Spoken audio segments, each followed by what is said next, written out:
하나님 말씀은 누가복음 2장 8절부터 14절 그리고 19절 읽겠습니다. 베들레헴 지경에는 밤에도 담장 둘린 밭에서 야영하며 자기 양떼를 지키는 목자들이 있었더니 주의 천사가 곁에 서고 주의 영광이 그들을 두루 비추매 크게 무서워하는지라. 그 천사가 이르되 무서워하지 말라. 보라, 내가 온 백성에게 미칠 큰 기쁨의 좋은 소식을 너희에게 전하노라. 오늘 다윗의 동네에 너희를 위하여 구주가 나셨으니 곧 그리스도 주시니라. 너희가 가서 강보에 쌓여 구유에 누워있는 아기를 보리니 이것이 너희에게 표적이니라 하더니 호련히 수많은 천군이 그 천사들과 함께 하나님을 찬송하여 이르되 지극히 높은 곳에서는 하나님께 영광이요 땅에서는 하나님이 기뻐하신 사람들 중에 평화로다 하니라. 마리아는 이 모든 말들을 마음에 새겨 재고하니라. 오늘 말씀을 가지고 왕으로 오실 예수, 먼저 그리스도로 오셨네 라는 제목으로 은혜를 나누도록 하겠습니다. 이제 며칠 있으면 크리스마스인데요. 크리스마스라는 단어는 그리스도와 미사라는 단어의 합성어입니다. 카톨릭에서는 미사라를 제사로 사용하고 있습니다. 이것은 오용하는 것입니다. 제대로 의미를 그들이 깨닫지 못하고 사용하는 것이죠. 이것은 라틴어에서 왔는데 사실 라틴어는요, 이 사제들도 성직자들도 그 당시에는 1.8% 정도만 라틴어를 해석을 했다고 그래요. 그러니까 일반 대중은 전혀 라틴어를 모르고요.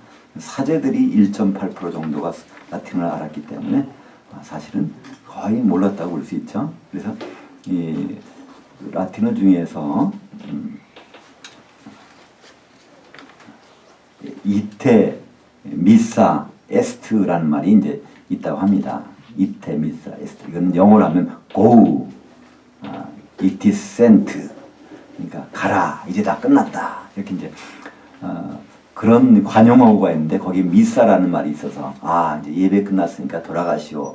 이렇게 이게 익숙해져서 가톨릭에서는 미사 하면은 이게 이제 제사 지내는 그런 얘기구나. 이렇게 그것이 전통이 돼서 지금도 가톨릭교에서는 그래서 미사를 아주 중요하게 여깁니다. 그래서 그리스도 미사를 드리는 거예요. 그러니까 십자가에서 한 번 달려서 모든 걸 해결했다고 믿지 않고 계속해서 그들은 그리스도를 제사로 제물로 드리는 것을 계속합니다. 굉장히 두려운 마음으로 그들은 예수님을 제물로 드리는 미사를 드리고 있는 것이죠. 그러나 실은 이 미사라는 단어는 미토라고 하는 가톨릭 기본 동사에서 나온 것입니다. 이 미토에서 나온 것이 영어에서는 미트로 나오죠. 그래서 미트가 들어가는 것이 많습니다. 트랜스미트라는 말도 있고요. 서브미트라는 말도 있고요. 거기서 나온 말이 미션, 이게 말인데 거기서 나온 것이죠. 그래서 이 서브미트가 뭡니까? 제출하는 거잖아요. 근데 서브라는 것은 아래다가 결제해달라고 넣는 것입니다. 그것이 서브미트. 그래서 이 미토라는 이 동사가 이게 수동형이 되면 미사가 됩니다. 그래서 여기서 나오는 미사, 그러니까 그리스도 미사를 합해서 영어식으로 크리스마스라고 이렇게 하고 있는데요. 다시 말해서 그리스도가 보내진다라는 뜻입니다. 우리는 보통 크리스마스라고 하면 예수님 날인가? 탄생하신 날인가? 이렇게 생각하죠. 근데 성경적인 원어적으로 보면 크리스마스라는 말은요, 그리스도가 보내진 날이다 그런 뜻입니다. 그렇다면 그리스도라는 말은 무슨 말일까요? 그리스도는 기름이 발라졌다는 뜻입니다. 기름 발라질 분이 오신 날이다 하는 거예요. 이 주님이 이 세상에 탄생하기 10달 전에 갈릴리에서 놀라운 일이 나타났습니다. 요셉과 이제 정혼한, 약혼한 마리아라는 여자가 있었는데 천사가 나타나서 임신했다는 사실을 알려주는 겁니다. 이제 깜짝 놀랄 수밖에 없겠죠. 근데 그 임신한 그 아기가 태어날 텐데 그것이 왕이 될 거라는 거예요. 그러니까 처음에는 놀랐겠지만 그 마리아로서는 대단히 좋은 소식이었을 것입니다.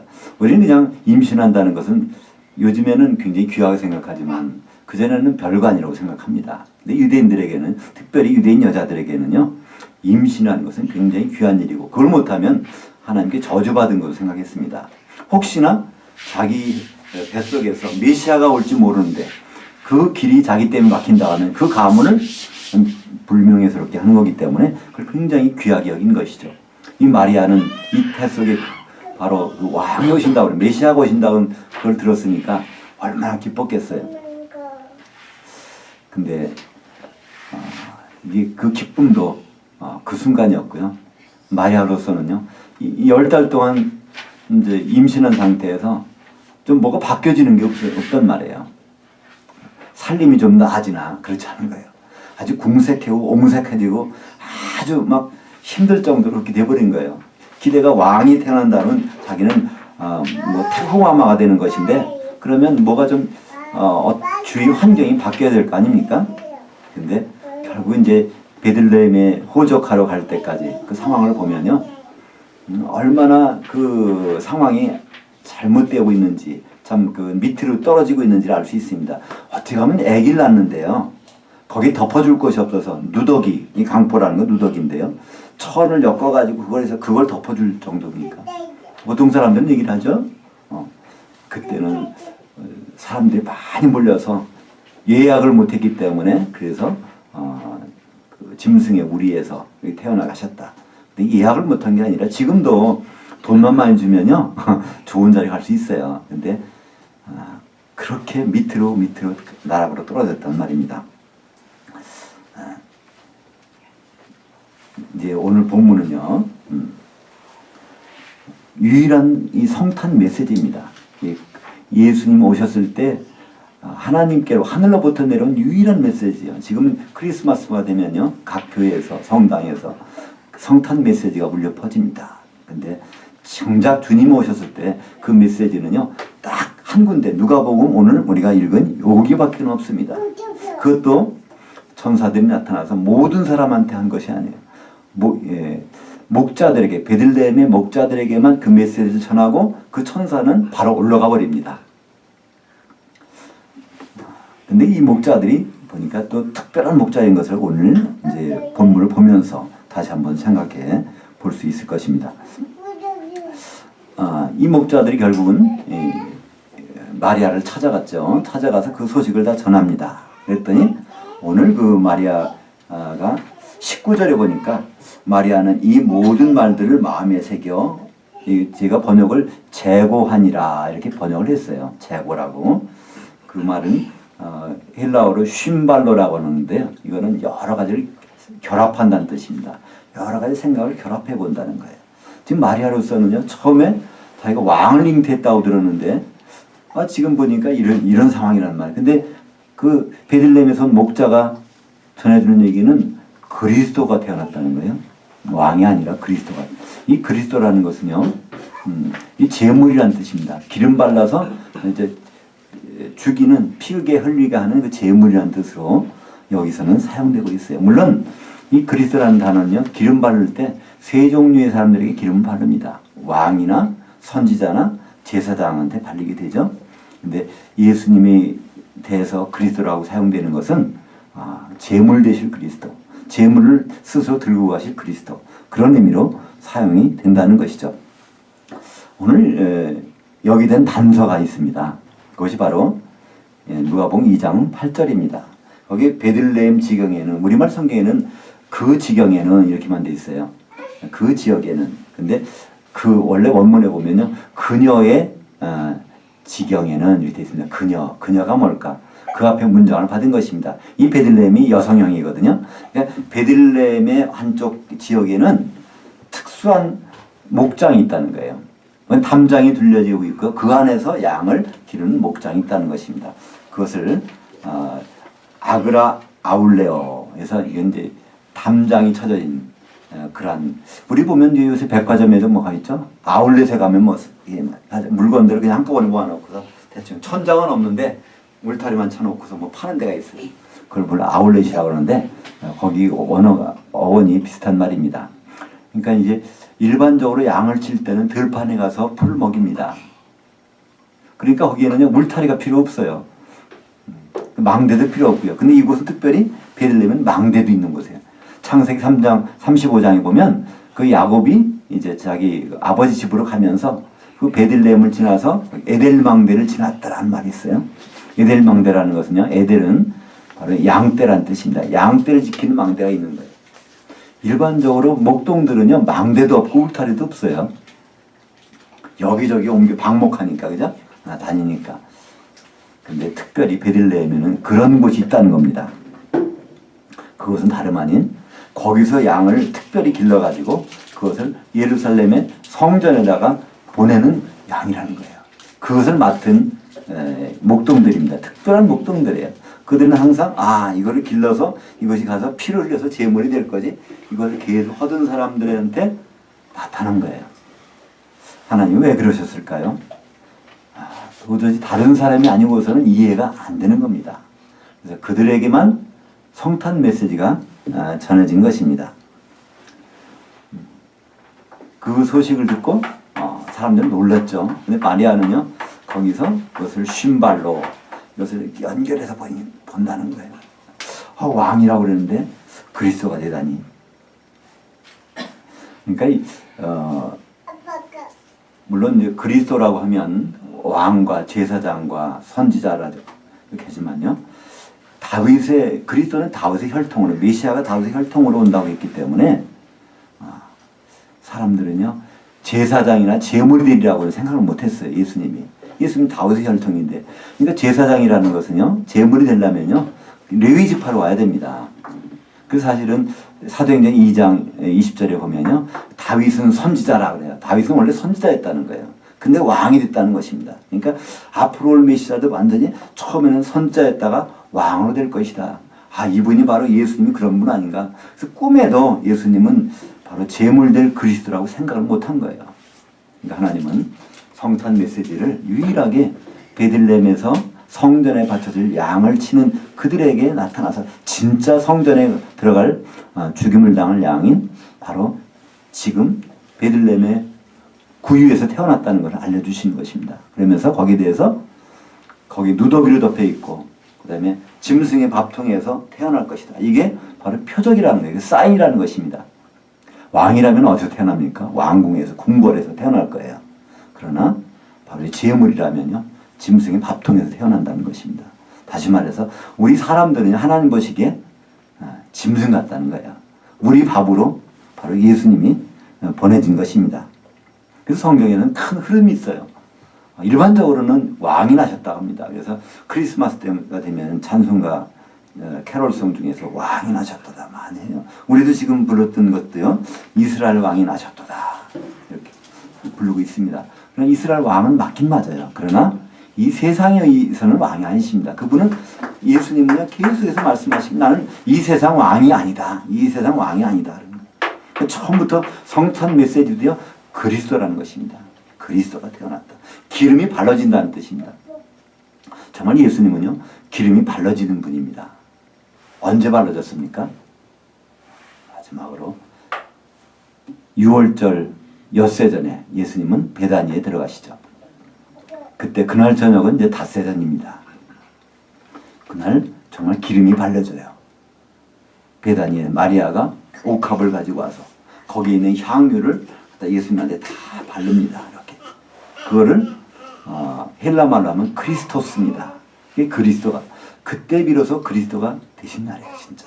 그 전에 예수님이 언제, 물론 갈릴리에 있을 때 막달라 마리아가 옥합을 예수님께 바른 경우가 있었어요. 근데 그것은 막달라 마리아가 이 성경적인 내용을 알고 바른 것이 아닙니다. 성경에 있는 모든 내용을 알고서 바른 여인은 베다니 마리아밖에 없어요. 이 베다니 마리아는요, 누가복음에 보면 그렇습니다. 예수님 발치에 앉아서 말씀을 듣고 있었어요. 예수님 무슨 말씀을 하셨을까요? 그 내용은 없습니다. 근데 예수님 말씀은 그래요.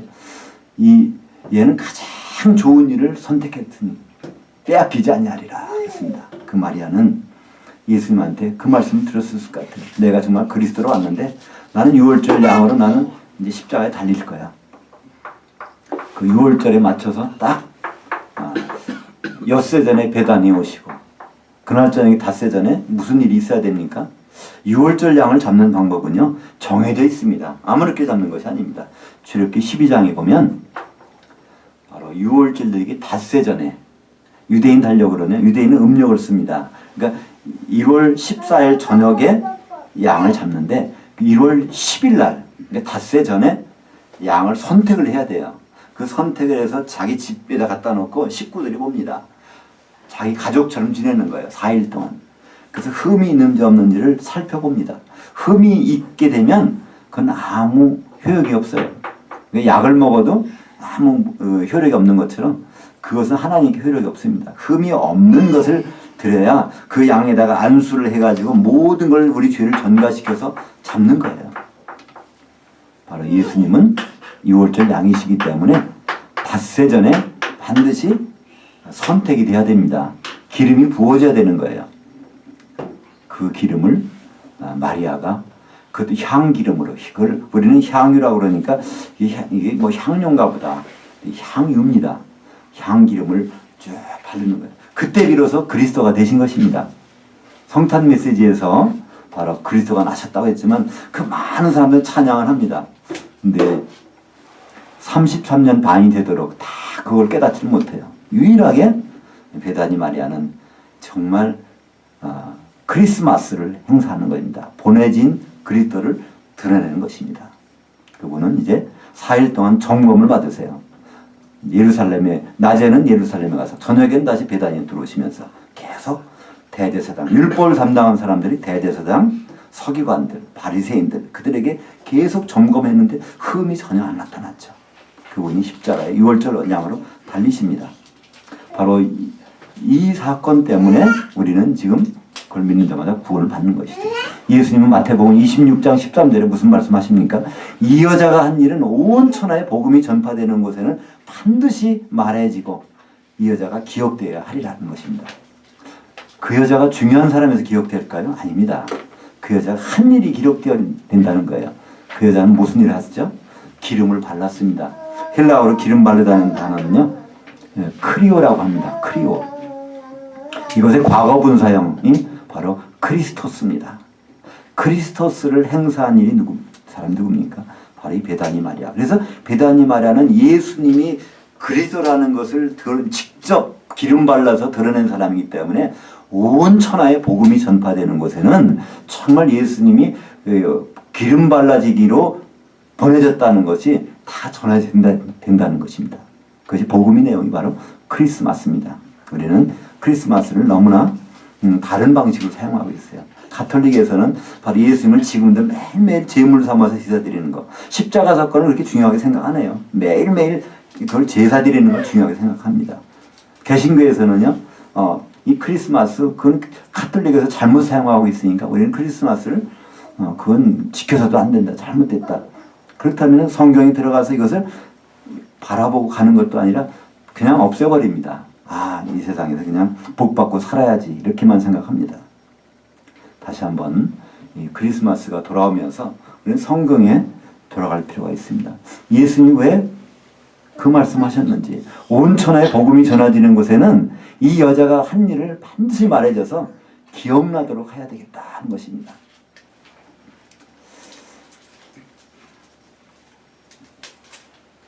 네, 사랑하는 여러분, 복음을 들을 때 정말 베다니 마리아에 대한 얘기를 들어보셨습니까? 예수님은 그것을 꼭 전해라고 그러는데, 그러니까 복음 전하는 사람이 그런 얘기를 했냐는 말입니다. 잘 못 들어보셨죠? 우리가 복음 전할 때 정말 베다니 마리아가 한 일에 대해서 그런 내용을 전한 적이 있습니까? 저도 별로 그런지 않은 것 같아요. 근데 성경 말씀은 분명히 있습니다.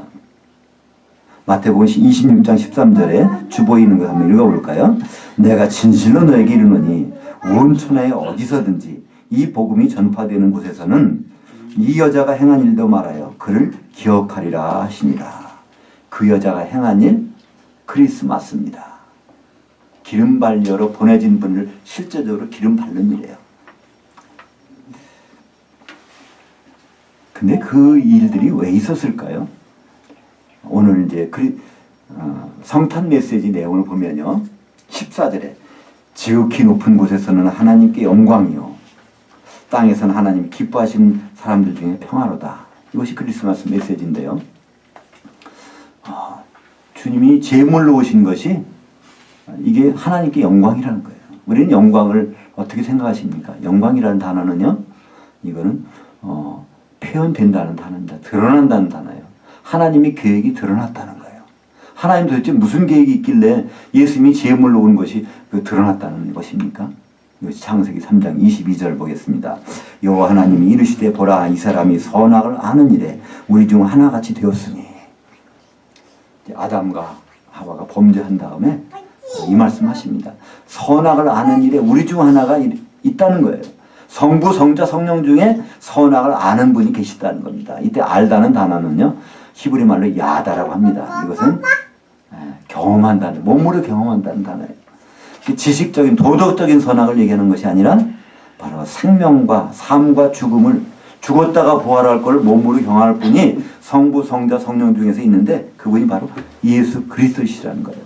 그것은 하나님의 계획이었습니다. 하나님 중에 한 분이 이 땅에 내려와서 죽으시고 부활하시는 선악을 경험하는 것을 하시겠다고 창세기 3장 22절에서 말씀하셨는데, 그것이 이제 드러났다는 거예요. 시행되기 시작한 것입니다. 선악을 아는 일이 시작된 일이. 그렇기 때문에 지극히 높은 곳에서 하나님 하늘에서 영광이라는 거예요. 우리가 지금 지우 아빠 군대 갔다 오셨죠? 근데 집에서 훈련소로 보낼 때 얼마나 참 쓸쓸하겠어요. 답답하겠어요. 그죠? 근데 그거는 뭐요? 그 영광입니다. 그죠? 영광이야. 어떤 계획이 드러나는 거예요. 그죠? 거기 가서 국방의 의무를 할 때 집에서는 참 섭섭하고 쓸쓸하지만 그런 일이 드러나는 거예요. 집안에서는 간데 어떻게 영광이 되는 거예요. 그죠? 하늘에서 정말 거기에서 예수 그리스도 성자께서 계시다가 그분이 사람이 되었고 땅으로 내려오시는 것입니다. 그것은 영광이에요. 하나님의 계획이 이제 실현되는 것입니다. 그것도 보통의 영광이 아니에요. 우리는 어떤 사람이 문제 처했을 때 그 도와주러 갑니다. 그죠? 장례식 때 다 찾아가서 위로해 주잖아요. 네, 예수님 오신 거리는요, 우리가 상상할 수 있는 거리가 아닙니다. 이 우주 바깥에서 오신 분이에요. 우주의 크기를 과학자들은 200억 광년, 빛의 속도로 200억 년 걸려야 빠져나갈 수 있다는 거예요. 거기서부터 오신 분입니다. 그 정도입니까? 바로 예수님은 하나님이신데 사람이 되셔서 오신 분이에요. 사람이 얼마나 불편하시겠어요. 얼마나 창피당하시고 얼마나 그렇게 그런 자리까지 직접 오신 분, 죽으러 오신 분, 것을 성경에서는 지극히 높은 곳에는 하나님께 영광이라는 거예요. 그분이 계획하신 일이 이제 예수님이 사람 몸을 입고 이제 낮은 곳으로 와서 피 흘려서 죽을 일이 시작됐는데, 그분은 피 흘리기 전에 어떻게 돼요? 기름 부음을 발라서 6월절 어린 양으로 지정이 돼서 그래서 십자가에 달리신다는 것입니다. 그렇게 되면 하나님이 기뻐하시는 사람들 중에 평화로다. 그러니까 하나님이 기뻐하시는 사람들 중에 평화가 있다는 거예요. 여러분 마음이 편안하십니까? 그럼 하나님 기뻐하신 사람이에요. 내가 편하지 않아요? 아직은 하나님이 기뻐하는 일을 내가 못하고 있는 거예요. 우리가 정말 기뻐하는 일을 하고 있다면, 하나님이 기뻐하시는 일을 하고 있다면 하나님 주신 평화는 분명히 있습니다. 하나님께 영광이고 그것은 예수님을 통해서 주신 영광은 우리에게는 평화로 나타난다는 것입니다. 그래서 예수님은요, 항상 사람들은 예수님을 왕으로 바라봅니다. 제자들까지도 예수님을 왕으로 바라봤어요. 예수님이 예루살렘에 갈 때 나는 예루살렘에 죽으러 간다고 그러셨어요. 비밀리에 예루살렘에 가신 것이 아닙니다. 공포를 하셨어요. 가이사랴 빌립보에서 사람들이 나를 누구라고 하느냐 할 때 베드로가 그럽니다. 주는 그 그리스도시요. 거기 베드로가 그 고백을 한번 해요. 그 그리스도. 그 그리스도는 어떤 그리스도십니까? 그 말씀을 받아서 하신 것이 마태복음 16장 21절에 그래 이제 이제로부터 내가 예루살렘에 가서 장로들과 제사장들과 서기관들에게 많은 고난받고 죽임을 당하고 3일 만에 부활하리라, 이런 말씀하십니다. 그때로부터 바로 그 그리스도가 드러날 때로부터 죽임을 당할 그리스도라는 것을 말씀하셨는데, 그것을 그 뒤로도 두 번 더 말씀하십니다. 갈릴리에 오셔서 그리고 갈릴리를 출발해서 예루살렘 입성하시기 전에 그 말씀 한 번 더 하세요. 나는 이렇게 죽으러 가는 거야.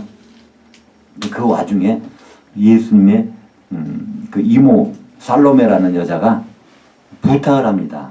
살로메는 두 아들을 갖고 있었어요. 야고보하고 요한입니다. 당신 나라가 될 때 내 두 아들을 하나는 오른편 하나는 왼편에 세워주세요 그러는 거예요. 제자 12명 중에서 10명이 바로 친인척이에요. 예수님의 친인척. 이종 사촌이니까. 그러니까 10명이 얼마나 분했겠어요. 성경은요, 그 10제자가 분해하더라는 거예요. 이게 3년 반 동안 같이 따라다녔는데 어떻게 두 사람은 이종 사촌이라고 해서 높은 자리를 주고 그럼 우리는 뭐냐는 거예요. 거기서 나타나는 것이 무엇입니까? 12제자는 한결같이 예수님 왕이 되실 거라고 생각했다는 거예요. 기름 발려져서 제물 되시라는 생각을 꿈에도 생각을 못했다는 것입니다. 그건 마리아도 마찬가지고요. 그 이모도 마찬가지고 모두가. 근데 바로 배단이 들어가서 그날 저녁 6월절 닷새 전에 마리아가 와서 기름을 바릅니다. 드디어 크리스마스가 되는 거예요. 이게 바로 주님은 왕으로 오신 분이 아닙니다. 예수님은 계속 말씀하세요. 오죽하면 이게 기름 발라진 다음에 사람들은 왕으로 되는 줄 알았어요. 바로 그 날이 새서 예루살렘 입성합니다. 사람들은 어떻게 합니까? 종려나무 가지를 가지고 호산나 호산나 이스라엘의 왕으로 오시는 이여 왕인 줄 알았단 말이에요. 근데 예수님은 일부러 나귀 새끼를 타고 왔어요. 왕은 백마를 탑니다. 요한계시록 19장에 보면요, 예수님 왕으로 오실 때는 백마 타고 오세요. 일부러 예수님은 나귀 타고 오신단 말이에요. 호세아서 스가랴서 9장 9절에 보면 예수님은 그분은 먼저 나귀 타고 오신다는 거예요. 먼저 오실 때는. 왜냐하면 그분은 죽으러 오셨기 때문에. 스가랴서 9장 9절 한번 읽어보겠습니다. 시온에 따라 크게 기뻐할지어다. 예루살렘에 따라 즐거이 부를지어다. 보라, 내 왕이 내게 임하시나니 그는 의로우셔서 구원을 받으시며 겸손하여서 나귀를 타시나니 나귀 작은 것 곧 나귀 새끼니라. 주보 가운데 밑에 있습니다. 그럼 우리말 번역이 또 여기도 좀 거꾸로 돼 있어요. 예수님은 죄가 없으셔서 바로 구원을 받으시며. 근데 우리말 성경에는 구원을 베푸신다는 거예요. 예수님 오시자마자 구원을 베푸신다는 거예요. 번역이 아주 잘못됐습니다. 예수님은 그분이 먼저 구원을 받으셔야 돼. 죽으셨다가 부활하셔야 된단 말이에요. 그런 다음에 이제 왕으로 오시는 것입니다. 그래서 그때 구원받으러 오실 때는 나귀 새끼를 타고 오신다는 것이 성경은 그 신호였습니다. 예수님은 신호를 주신 거예요. 이제 빌라도한테 법정에서 말합니다. 당신이 왕이시여 그랬더니 예수님은 내가 말할도다. 근데 거기서 예수님은 부연 설명을 하세요. 요한복음 18장 36절에 내 나라는 이 세상에 속한 것이 아니라는, 그때 나라라는 것은 왕국입니다. 킹덤이에요. 나는 왕은 맞는데 이 세상의 왕 노릇한 것이 아니라는 거예요. 계속 강조를 합니다. 주님은 절대로 왕으로 오신 분이 아닙니다. 주님은 기름 발라지러 오신 분입니다. 예유월절 양으로 십자가에 달리시러 오신 분이라는 거예요. 이제부터는 그분은 왕으로 오실 것입니다. 왜냐하면 마리아에게는요 10달 전에는 왕이라고 얘기했어요. 그러나 출산할 때는 목자들을 통하여 그리스도라고 얘기했습니다. 이제 마리아에게 처음 임신할 순간에 말씀하셨던 그 내용, 이스라엘 왕으로 오신 분, 그분이 그리스도십니다. 크리스마스를 이걸 기름 발려 분을 보냈다고 하면요 왕으로 보내신 것을 제가 한번 만들어 봤어요. 이거는 어디 있는 말이 아닙니다. 그거를 왕을 라틴어로 렉스라고 합니다. 영어는 킹이지만. 그래서 렉스마스라는 말을 제가 한번 만들어 봤습니다. 이제 우리는 크리스마스를 기다리는 것이 아니라 렉스마스를 기다리는 거예요. 그러니까 보내지는 왕으로 보내지는 분, 그분은 또 신랑으로 보내질 것입니다. 이걸 또 뭐 영어로 한다면 구름막스겠죠. 구름마스. 이 신랑을 구름, 어제 제가 결혼식 주례를 봤는데 영어로 신부를 뭐라고 합니까? 브라이드. 신랑을 브라이드 구름, 줄여서 구름이라고 합니다. 그러니까 우리는 구름을 기다리는 거예요. 우리는 렉스를 기다리는 겁니다. 우리가 크리스마스를 통하여 우리는 더 이상 크리스마스를 기다릴 필요가 없어요. 우리는 렉스마스 아니면 구름막스를 기다리는 사람. 이것이 바로 제2의 베다니 마리아, 제3의 베다니 마리아. 우리 주님이 기다리시고 찾으시고 구하시는 성도들의 모습일 것입니다. 기도하겠습니다. 아버지 하나님, 은혜를 감사합니다. 왕으로 오실 예수, 먼저 우리에게 기름 발리워지신 십자가 달리실 그리스도로 오신 것 감사합니다. 우리가 이 크리스마스를 맞이하여 정말 렉스마스로 글루마스로 오실 주님을 기다리며 준비하는 모든 성도가 될 수 있도록 인도하여 주시옵소서. 예수님 이름으로 기도하옵나이다. 아멘.